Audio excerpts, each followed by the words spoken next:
Maharashtra police ने छत्रपति संभाजी नगर के एक लग्जरी होटल से एक महिला को गिरफ्तार किया है। महिला पर फर्जी पहचान का इस्तेमाल कर पिछले 6 महीनों से होटल में रहने का आरोप है। पुलिस ने महिला को 23 नवंबर को अरेस्ट किया था। पुलिस के मुताबिक उसके पास न सिर्फ टैम्पर्ड आधार कार्ड मिला, बल्कि 2017 की यूपीएससी चयन सूची की एक फर्जी कॉपी भी बरामद हुई, जिसमें उसका नाम 333 नंबर पर दर्ज था। महिला की पहचान कल्पना त्रिंबकराव भागवत के रूप में हुई है। वो अपनी मां के साथ जलना रोड स्थित होटल एम्बेसडर में रह रही थी।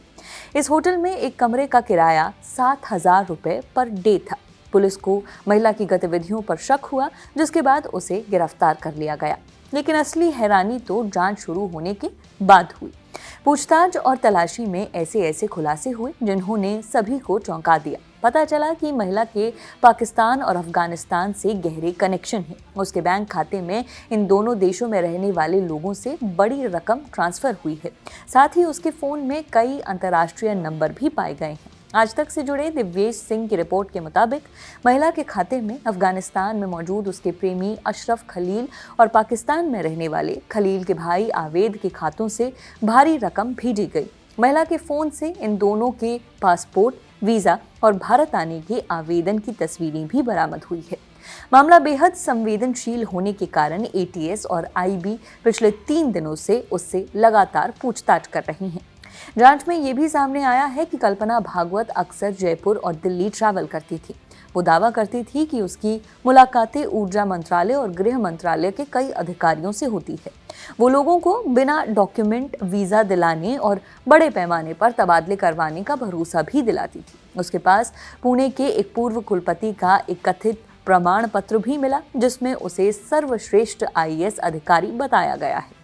पुलिस अब इन सभी दस्तावेजों की भी जांच कर रही है। जांच में ये भी पता चला कि वो एक अफगान युवक के साथ लिव इन में रह रही थी, जो उससे करीब 10 साल छोटा है।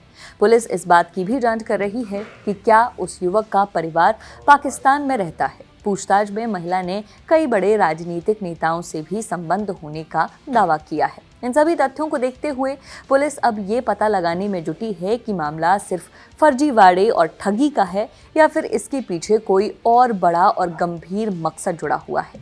जांच एजेंसियां उसके हर संपर्क, यात्रा और लेन देन की बारीकी से छानबीन कर रही है। इस मामले पर डीसीपी संभाजी नगर प्रशांत स्वामी ने क्या बताया, वो भी सुनवाते हैं। हमें एक जानकारी मिली थी कि एक महिला होटल एम्बेसडर में कुछ दिन से रह रही है और कुछ सस्पेक्टेड है, इसलिए हमने वहां पे जैकिंग वेरीफाई किया। तो वहां पे एक कल्पना भागवत नाम की एक महिला पिछले 6 महीने से वहां पे रह रही थी और होटल में रहने के लिए जो उसने जो डॉक्यूमेंट्स दिए थे, उसने फर्जी आधार कार्ड बनाया था। तो उसके ऊपर से हमने ऑफेंस रजिस्टर किया है। उसमें हमारा इन्वेस्टिगेशन आगे जारी है। उस महिला को हमने अरेस्ट किया है और पुलिस कस्टडी में लिया है। अफगानिस्तान और पाकिस्तान कनेक्शन सामने आने के बाद अब महिला की जांच लाल किले के पास हुए बम ब्लास्ट एंगल से भी की जा रही है। दर्शकों को याद दिला दें कि दिल्ली के लाल किले के पास 10 नवंबर को हुए कार धमाके में 15 लोगों की मौत हो गई थी और 12 से ज्यादा घायल हुए थे।